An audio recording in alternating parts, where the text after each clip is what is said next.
All right. Sorry, I am getting this meeting video to you guys a little bit later. Life has been hectic.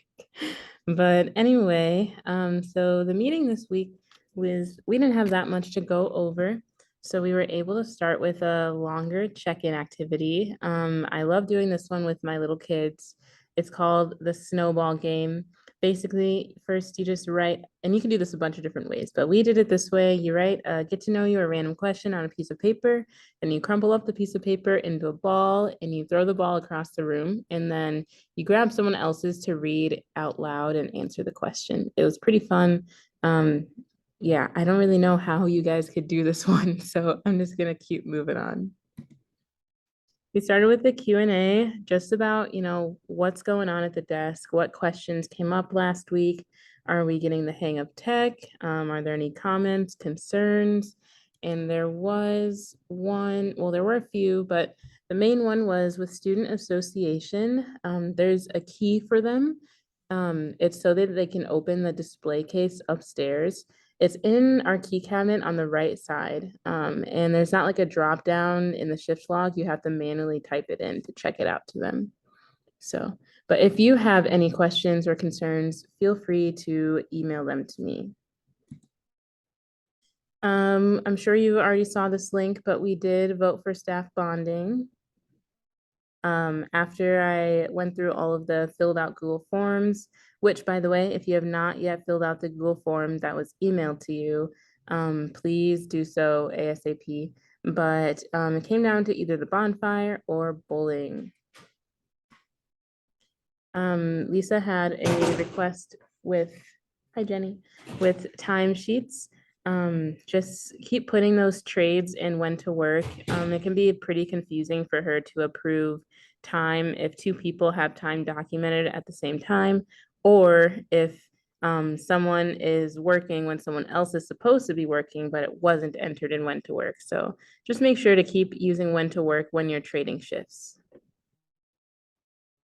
For tech setups and tech takedowns, another reminder to please do not pass off tech to the next person. Set it up during your shift, and then make sure you're taking the stuff down after the event as well.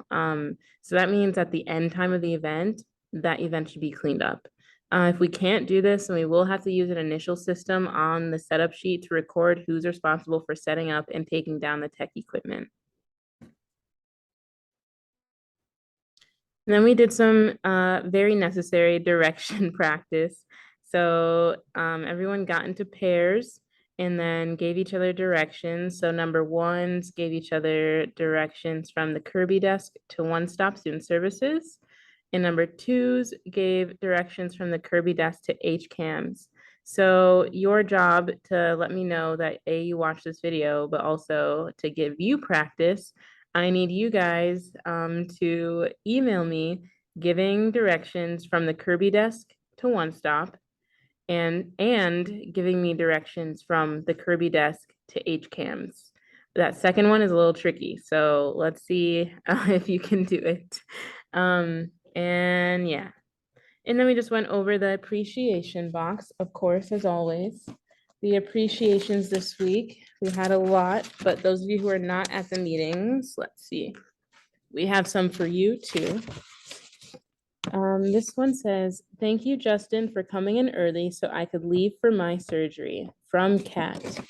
So Justin, feel free to stop in Lisa's office and grab a prize from the red prize bag. Thank you.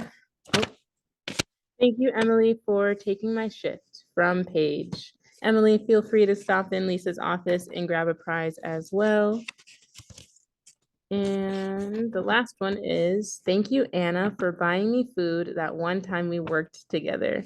It's not from anyone in particular, it's anonymous, but Anna, feel free to stop in Lisa's office and grab a prize as well. So that's all. I know this one was pretty short because a lot of the things we did were pretty interactive. But yeah, let me know if you have any questions, and don't forget to give me written directions from Kirby to One Stop and from the Kirby desk to HCAMs. Yeah, have a good night.